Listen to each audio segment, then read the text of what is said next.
नमस्कार। आपने महर्षि चारवाक का नाम तो सुना होगा। इस हिंदू शास्त्र प्रणाली में एक नाम चारवाक शास्त्र का भी लिया जाता है, ताकि इन्हें नास्तिक शास्त्र कहा गया है।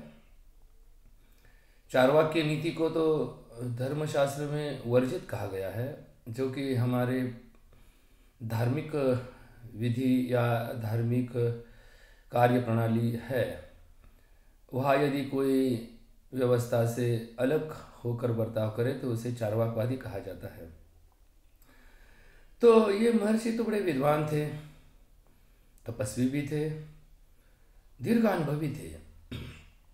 उन्होंने अपने शास्त्र में कौन सा सिद्धांत बताया है, इसका थोड़ा हम आज की व्यवस्था से कुछ मिलाप करेंगे। एक तत्व में चारवाक कहते हैं, सर्वम अन्यत् परित्यज्य शरीरस्य अनुपालयेत्, शरीरस्य प्रनष्टस्य सर्वम अन्यत् विनश्यन्ति।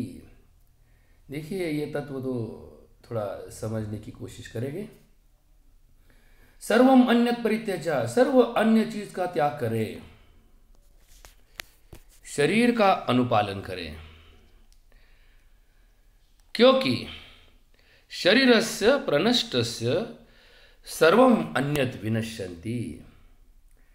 जब शरीर ही नष्ट हो जाएगा तो सर्व चीज अपने आप में अपने लिए नष्ट है।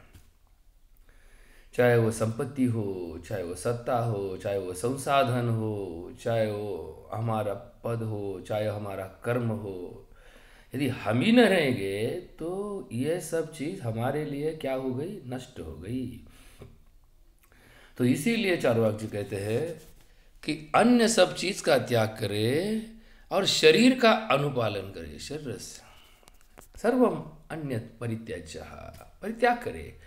जब हमारे पास एक सोने का जेवर है, हम किसी रास्ते से जा रहे हैं, डकैत हमें मिले और डकैत कहने लगे कि भाई देखो, ये जेवर हमें दे दो, नहीं तो हम आपको मारपीट करेंगे। या आप कहने लगे कि नहीं, जान जाए लेकिन हम ये जेवर आपको नहीं देंगे। तो क्या वो डकैत आपसे जो करेंगे वो आपको सोने से महंगा गिरेगा। इसीलिए वक्त को समझकर वो सोने को त्याग दो, जाने दो, ये सोने को त्याग दो, लेकिन अपनी जान को, अपने शरीर को बचाओ। कहते हैं ना, सर सलामत तो पगड़ी 50। सबसे बड़ी बात यह है कि इस कोरोना वायरस के इस विश्वमारी में हजारों वैद्यकीय सेवक, उसमें डॉक्टर भी है, नर्सेज भी है, वार्ड बॉयज भी है, अपनी जान गंवा बैठे। क्या वो तंदुरुस्त नहीं थे? बिल्कुल तंदुरुस्त थे, जवान थे, बिल्कुल फिजिकली मेंटली फिट थे, लेकिन वायरस इतना प्रभावी रूप में उस वार्ड में, उस आईसीयू में कार्य होता है कि जहाँ पे इनके पॉजिटिव पेशेंट दिखते हैं, जो ऑपरेटर होता है वेंटिलेटर का, जो कोई आईसीयू में केयर टेकर होती है, नर्सेस, ये वायरस का लोड इतना ज़्यादा होता है कि वो शरीर में उसका मल्टीप्लिकेशन बहुत ताकत से होता है। और ये बहुत स्ट्रांग इम्यून वाले लोग, स्ट्रांग बॉडी वाले लोग, स्ट्रांग माइंड वाले लोग अपनी जान को गंवा बैठे हैं। हम ये इसीलिए आज चर्चा कर रहे हैं कि शरीर, हालांकि विद्वान कहते हैं कि शरीर अलग है, आत्मा अलग है, क्षेत्र अलग है, क्षेत्रज्ञ अलग है। तो ये चीज चर्चा से हमें प्रैक्टिकली क्या मिलेगा? तो शरीर यदि एक वस्तु मात्र है, लेकिन ये है न, तो ये शरीर के हमें बारे में थोड़ा सा विचार हम आज करेंगे चर्चा में। ये शरीर अपनी एक स्वभाव रखता है। शरीर में आत्मा छोड़कर सभी चीज़ का समावेश होता है आत्मा छोड़कर। जो तुम्हारे अंदर एक सोल है, प्राण शक्ति है, प्राण ज्योत है, जीव है, वो छोड़कर जो चीज़ शरीर में है उसे हम उस शरीर का भाग कहते हैं, उस क्षेत्र का भाग कहते हैं। तो ये शरीर यद्यपि निर्जीव भी हो तो अपने आप की एक डिमांड रखता है। एक ऋषि ने बहुत सुंदर वर्णन किया है, शरीरे जायते नित्या वांछाम नृणाम चतुर्विधा बुभुक्षा च पिपासा सुषुप्ता सुरत स्पृहा। हालांकि वो तत्व थोड़ा सा समझने की कोशिश करेंगे। बुभुक्षा, भूख लगती है शरीर को। आत्मा तो एक जीव से दूसरे जीव में पैदा होने के बीच में तो ना खाता है ना पीता है ना, फिर भी वो जिंदा है, क्योंकि वो उसे कोई शस्त्र तोड़ता नहीं, उसे कोई हवा भा कर ले जाती नहीं है, उसे पानी में डुबा नहीं जाता, उसे अग्नि से जला नहीं जाता। नहीं न छिन्नति शस्त्राणी नहीं न दहती पावकः। ये तो आप भगवत गीता से जान सकते हैं या कुरान से जान सकते हैं या कोई बाइबल से भी जान सकते हैं। वो आत्मा तो एक अमर तत्व बताया गया है, उसके लिए कोई मृत्यु नहीं होती। मृत्यु तो शरीर की होती है, शरीर नष्ट होता है। शरीर का नाश आत्मा को अपने में रखने में संभव या प्राप्त परिस्थिति में नहीं होता। तो यह शरीर इस चार चीज का डिमांड आत्मा से जिंदगी में करते रहता है। शरीर को भूख लगती है, शरीर को प्यास लगती है, शरीर को नींद आती है, शरीर को ही वासना होती है। तो ये चार चीज हम वापस एक बार रिपीट करेंगे। भूख तो क्या सिर्फ पेट की नहीं होती, भूखे तो इंद्रियों के भी होते हैं, भूखे तो मन के भी होते हैं, भूखे तो भावनाओं की होती है, भूखे तो प्यार के भी होते हैं, भूखे तो लफ्ज़ के भी होते हैं, भूखे तो किसी संगीत के भी होते हैं, भूखे तो को किसी तो दर्शन के भी होते हैं। भूख तो हर इंद्रिय की अपनी एक डिमांड है। जैसी भूख है वैसी प्यास है। प्यास तो सिर्फ क्या तालू को लगने वाली एक शोष या पानी करने पीने की इच्छा, उसे सिर्फ प्यास नहीं कहते। प्यास तो सभी शरीर के हर पेशी की एक डिमांड होती है। प्यास आँख की है, प्यास कान की भी है, प्यास जबान की भी है, प्यास वासना की भी है, प्यास इंद्रियों की भी है। हर पेशी अपनी प्यास को बुझाने की कोशिश करता है। जैसी भूख, जैसी तहान, वैसी प्यास, वैसे ही निद्रा, सुषुप्ता या आराम। आराम तो ये दुनिया की एक ऐसी तात्विक प्रणाली है कि जिसकी ज़रूरत हर एक चीज़ को होती है। हम जब मोबाइल का यूज़ करते हैं तो कुछ देर के लिए आराम उसे देना चाहिए, नहीं तो वो भी हैंग हो जाता है ना। किसी यांत्रिक कारखाने में हफ्ते में एक दिन का आराम उस यंत्र को दिया जाता है। किसी स्कूल के बच्चे पढ़ते हैं तो हफ्ते में 2 दिन या 1 दिन का आराम उन्हीं पढ़ाई में दिया जाता है। वैसे शरीर के हर पेशी आराम की सख्त ज़रूरत होती है हर पेशी के लिए। चाहे वो नर्वस सिस्टम हो, चाहे वो डाइजेस्टिव सिस्टम हो, चाहे वो कोई एक विजन हो, चाहे कुछ हियरिंग हो, कंटिन्यूस उसके ऊपर आप कर्म का प्रभाव रखेंगे तो वो कमज़ोर हो जाती है। आप हमेशा देखते देखते रहेंगे तो कुछ देर बाद आपकी आंखें थक जाती है। आप नहीं थकते, आपकी आँख थक जाती है। आप सुनते गए तो आपके कान थक जाते हैं।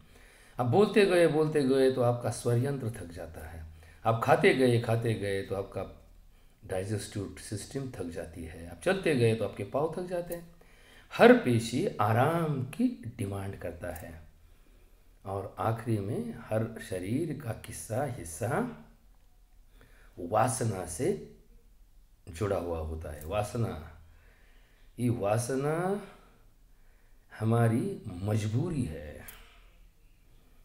और इसके ऊपर काबू पाना ये हमारी मजबूती है। तो आप एक बात समझ लीजिए, ये विश्व का एक तत्व है कि शरीर को यदि आपको तंदुरुस्त रखना है, शरीर को यदि आप सुरक्षित रखना चाहते हैं, तो आपको शरीर के तत्वों का अनुपालन करना चाहिए। ये चार्वाक कहते थे। अभी चार्वाक बुरे थे या अच्छे थे, इसके ऊपर आज चर्चा नहीं करेंगे। चार्वाक नास्तिक थे, इसका अर्थ ये नहीं होता कि वो भगवान को मानते नहीं, महादेव को मानते नहीं, विश्व के संचालक को मानते नहीं, देव तत्व को मानते नहीं, ऐसा नहीं है। आस्तिक और नास्तिक शास्त्र का जो बदलाव है ये की है कि जो वेदों को प्रमाण मानते हैं उन्हें आस्तिक शास्त्र कहा गया है, और जो वेदों को प्रमाण नहीं मान रहे हैं, वेद में कर्मकांड दिए हैं, वेद में बहुत सारे ऋचाएँ कि जो एक अपनी में अलग सी थोड़ी विचारधारा रखती है, जो कर्मकांड पे भरोसा रखती है, ऐसे कर्मकांड पे भरोसा नहीं रख रहे ऐसे बहुत से शास्त्र है जिसमें हमारा चार्वाक शास्त्र, बुद्ध दर्शन, जैन दर्शन, पाशुपत दर्शन, ऐसे बहुत सारे दर्शनों का जिक्र किया जाता है। आस्तिक शास्त्र में हमें सांख्य शास्त्र मिलता है, वैशेषिक शास्त्र मिलता है, योग शास्त्र मिलता है, न्याय शास्त्र मिलता है, पूर्व मीमांसा, उत्तर मीमांसा, ऐसे शास्त्रों का ये प्रमाण हम विधि में देखते हैं। खैर आज हम चार्वाक की ही बात कर रहे हैं। शरीर का ये डिमांड है तो हम शरीर का अनुपालन करें। कौन कहते हैं? चार्वाक कहते हैं। हमारे परमार्थ के तत्वज्ञानी लोग परमार्थ में एक प्रमाण देते हैं, देह जाओ अथवा राहो पांडुरंगी दृढ़ भाओ। शरीर जाए या रहे, हमारा भाव हमेशा पांडुरंग में ही तल्लीन विलीन होना चाहिए, एक रूप होना चाहिए। शरीर जाएगा आएगा, जैसे कोई पुराना वस्त्र हम त्याग देते हैं तो नया वस्त्र पहनते हैं। तो वस्त्र पहनने का जो सिलसिला है वो तो हमारा रोज़ चालू होता है।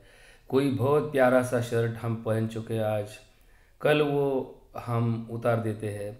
क्यों उतार देते हैं? क्योंकि वो अभी पुराना हो चुका है। तो दूसरे दिन हम नया धोआ इस्त्री बना हुआ अच्छा अलग सा दूसरा, चाहे वो नापसंद भी हो, लेकिन धोने के बाद हमें उसे पहनना पड़ता है।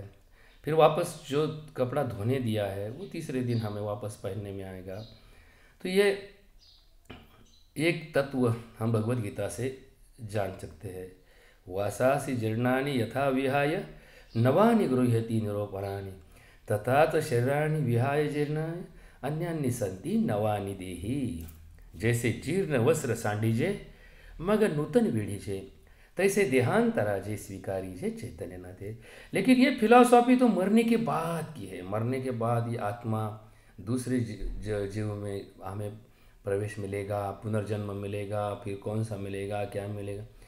ये तत्व चार्वाक कहते हैं कि ये एक आभासी तत्व ज्ञान है। हम जिंदा हैं, यदि हम इस शरीर को जतन करेंगे, इसके प्रभावी तत्व को हम यदि आचार संहिता में परिवर्तित करेंगे, तो हम यद्यपि इस जीवन में 100 साल में निरोगी बिल्कुल तंदुरुस्त जिंदा रह सकते हैं। सर्वम अन्यत परित्यज्य शरीरस्य अनुपालयेत् शरीरस्य प्रनष्टस्य सर्वम अन्यत विनश्यन्ति। तो हम आज की तत्व में चार बात की चर्चा करेंगे। एक तो हम देख रहे हैं कि बहुत सारी जगह हम देखते हैं कि स्त्रियों पे अत्याचार हो रहे हैं। स्कूल के लड़कियों पर भी तकलीफ़ें पड़ चुकी है, असुरक्षित वातावरण समाज में हो चुका है। क्या हम इसके दूसरी बाजू समझ जाएंगे?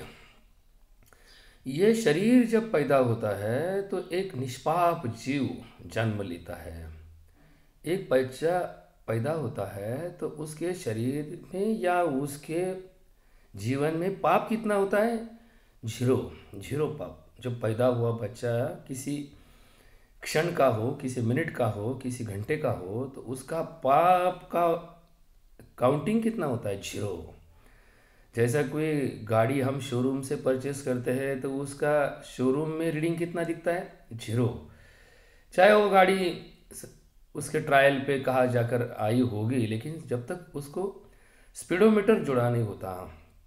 स्पीडोमीटर कब जोड़ते हैं? जब गाड़ी कोई परचेस करता है तो उसको स्पीडोमीटर ज्वाइन किया जाता है, और जब हम गाड़ी को खरीदने किसी शोरूम में जाते हैं तो देखते हैं तो उसका deflection of the meter reading 0 बनता है।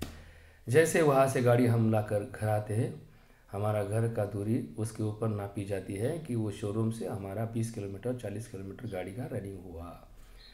वैसा ही पाप का भी मीटर पैदा में 0 होता है। जैसे जैसे शरीर बढ़ता है, उम्र बढ़ती है, वैसे वैसे इस शरीर के डिमांड पूरे करने की हम कोशिश करते हैं।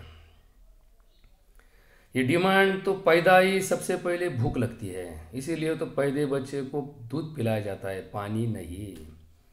पहले भूख लगती है, फिर उस भूख लगे हुए आदमी को बाद में प्यास लगती है, फिर नींद। तो ये बचपन से ही हमारे शरीर को एक दिया स्वभाव है। पैदा हुआ बच्चा 20 घंटे सोता है, 4 घंटे जागता है। और जैसा एक बुढ़ा 100 साल के नज़दीक ज़िंदगी काट चुका है, वो 20 घंटे जागता है, 4 घंटे सोता है। तो ये चक्र पूरा हो जाता है। शरीर का एक चक्र होता है। 1 साल का बच्चा, 99 साल की उम्र का बुढ़ा, इनके जो लक्षण हैं बिल्कुल एक दूसरे से मिलते जुलते होते हैं। तो हम ये बात इसलिए कहेंगे कि जब कोई जवान 16 साल की लड़की हो, या 20 साल का लड़का हो, 24 साल का उम्र का लड़का हो, 30 साल का एक आदमी हो कि जिसका विवाह नहीं है, 40 साल का एक आदमी है कि जिसका विवाह हो चुका है लेकिन उसके कौटुंबिक समस्या के कारण उसकी पत्नी से वो अलग रहने लगा है, कोई पत्नी अपने पति से अलग रह रही है। पुरुष हो या स्त्री, वासना तो सब में होती है, और इस वासना पे विजय प्राप्त करना इतना आसान नहीं है, सामान्य जीव की लक्षण नहीं है। हमने सुना है भगवान महावीर का नाम, जिन्होंने वासना पे काबू लिया। हम तथागत गौतम बुद्ध का नाम सुनते हैं, जिन्होंने भी अपनी 12 साल तपस्या के बाद बोधिसत्व प्राप्त किया और वासना पे काबू लाए। तो ऐसे बहुत गिने चुने लोग दुनिया में है कि जो वासना पे काबू ला सके। हम ये भी सुनते हैं कि बड़े बड़े ऋषि महाऋषि अपनी तपस्या भंग कर चुके। एक स्त्री का दर्शन उनकी तपस्या का भंग का कारण हो चुका, वो भी अपनी वासना पे काबू नहीं पा सके। वो तो तपस्वी थे, आज कहाँ तपस्या रही भाई? आज क्या शिक्षण मिल रहा है? आज क्या समाज की व्यवस्था बन रही है? तो ऐसे माहौल में किसी आदमी 30 साल की उम्र में जब ये सोसाइटी में रहेगा, यदि उसकी शादी नहीं है, उसके कौटुंबिक स्वास्थ्य नहीं है, उसके शरीर की वासना का कोई व्यवस्था नहीं है, प्रावधान नहीं है, तो ये एक विकृत साइकोलॉजी में आप यदि सुनेंगे, हमने देखा है कि लोग कहते थे कि इसे फांसी दे दो, कहा कहते कि इसको इनकाउंटर कर दिया। ठीक है भाई, ये एक न्याय व्यवस्था की प्रणाली हो सकती है, लेकिन समाज व्यवस्था में हमें सोचना पड़ेगा कि ये व्यवस्था बदलने के लिए हमें जिस स्वभाव से, जिस रूप से आज समाज दिख रहा है, कोई 50 साल का हो चुका है फिर भी उसकी विवाह संस्था से कोई नाता नहीं है, कोई लड़की 25 साल की उम्र की हो गई है फिर भी उसे कुछ कौटुंबिक उसका प्रावधान नहीं है। तो ऐसे एक नौकरी पाना आसान है, एक शिक्षण व्यवस्था से डिग्री पाना आसान है, लेकिन हमारे वासना को हमारे काबू में रखना, उसके ऊपर विजय प्राप्त करना मुश्किल है। तो हम आज क्वारंटाइन जीना क्या है समझते हैं। आइसोलेशन क्या होता है, क्वारंटाइन क्या होता है, विलगीकरण क्या होता है, हॉस्पिटलाइजेशन क्या होता है, इंस्टीट्यूशनल क्वारंटाइन क्या होता है, होम क्वारंटाइन क्या होता है, या सोशल डिस्टेंसिंग क्या होता है, ये सब जान चुके हैं। बीच में एक किस्सा हमने सुना कि भाई ये शनि शिंगणापुर का हमारा जो विश्व रूप शनि महाराज का मंदिर है, वहाँ पे पहले व्यवस्था थी कि कोई स्त्री जात वह उस चौथरे पे नहीं जाती थी। कुछ लोगों ने आंदोलन किया और बस घुसपैठ से घुसने लगे, तो वो उनका डिमांड पूरा करने लगा। अरे ये बात आप ये क्यों नहीं जानते कि उसका निर्बंध क्यों है? भाई एक शनि का पुजारी या शनि का भक्त एक ब्रह्मचारी होता है। किसी हनुमान के मंदिर में शक्ति की पूजा करने वाला कोई पहलवान जब किसी स्त्री के दर्शन पाता है तो वो स्त्री दर्शन से ही उसकी वासना को जागृति मिलती है। तो व्यवस्था कहती थी हमारे धर्म में कि भाई ऐसा कोई ब्रह्मचारी किसी मंदिर में, किसी महादेव, किसी मारुति के मंदिर में या किसी शनि के मंदिर में यदि पूजा करता है, यदि उसकी उपासना करता है, तो किसी स्त्री का दर्शन उसके लिए उसकी वासना को जागृति बनाता है। तो यदि उसकी वासना को जागृति मिली तो उसके तपस्या का भंग हो जाएगा, उसकी उपासना खाली हो जाएंगे। इसीलिए ऐसे मंदिरों में स्त्री का जाना वर्ज्य कहा जाता था। इसका मतलब ये नहीं कि स्त्री निषिद्ध है, स्त्री त्याज्य है, लेकिन किसी पुरुष के लिए स्त्री एक विषय है और किसी स्त्री के लिए पुरुष एक विषय है। ऐसी ही बात हम थोड़े अलग दृष्टिकोण से समझ लेंगे। आपको मालूम है कि इस समाज में इस सुरक्षा व्यवस्था के लिए मिलिट्री का प्रावधान होता है और इस राष्ट्र में अलग अलग जगह पे मिलिट्री के कैंप लगे होते हैं। आप एक बात मैं आपको समझा दूंगा। सर्वे के अनुसार जिस क्षेत्र में, जिस जिला शहर में मिलिट्री के कैंप ज़्यादा होते हैं, उस क्षेत्र में वेश्या व्यवसाय का निर्माण अपने आप होना चालू हो जाता है और सबसे ज़्यादा उस क्षेत्र में ऐसे स्त्रियों का रहना हम सर्वे में देख चुके हैं। चाहे वो कश्मीर हो या कन्याकुमारी, चाहे वो उत्तर भारत हो या दक्षिण भारत, चाहे मध्य भारत हो, महाराष्ट्र हो या और उत्तराखंड हो, ये हम सर्वे में देख रखे हैं कि जहाँ पे मिलिट्री की कैंपिंग होती है वहाँ में इस व्यवसाय का प्रावधान अपने आप में नेचुरल रूप में होता है, क्योंकि इस जवान होना 9-9, 10-10 महीने अपने परिवार से अलग रहना, ये तो एक व्यवस्था कानूनी हो चुकी, लेकिन उसके शरीर का भी एक स्वभाव